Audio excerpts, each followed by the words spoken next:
I've always followed triathlon. I've always been a passionate triathlon follower. I grew up following my dad around doing, as he did triathlon. So it was something that I was always interested in, and I'd done a few. I lost my arm when I was 21 to cancer, and basically I was too scared to get back on a bike for a very long period of time.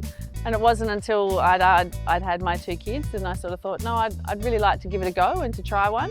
So I did and tried a triathlon, and it kind of snowballed from there, and got invited to the Australian Championships because it was fairly new, para triathlon back then. So I've had a really extensive career. I think this is year 13 of a high performance career. I've competed at 10 World Championships and won 2 and medalled in numerous others.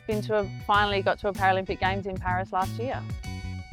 So my bike is slightly modified. So I have a chest rest that I can lean on, which allows me to, take some of the pressure off my shoulder and move between, the aero position and a standard road bike position.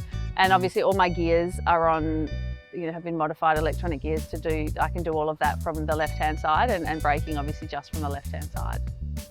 Being involved in such a new sport, it's grown significantly, and it's so good to see huge numbers from so many different countries represented every time we travel or race internationally, and even having races down here.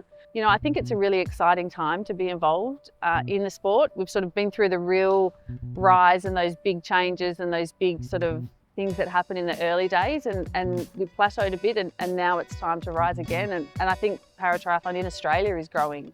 And that's really exciting too, especially as we lead into Brisbane.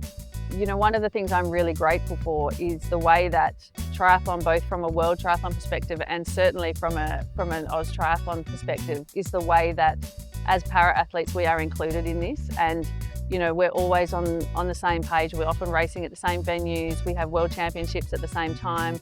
As para athletes from Australia, we're treated the same, and that sort of thing. So I find that there's a lot of para sports where that's not the case. They have separate world championships and separate scenarios, and I think it's a really exciting thing. We feel very much included and part of high performance sport. It makes you really feel like you belong and that you're part of something bigger than that, and I think that's pretty cool. We're still very early days post Paris, and so my goal is still to go out there and race as well as I can and hopefully get on the podium. I've podiumed at the last 2 World Championships, so I'm hoping that streak continues. I've not been to Wollongong, but I've heard really good things about it, especially from a triathlon perspective. I think it'd be really exciting.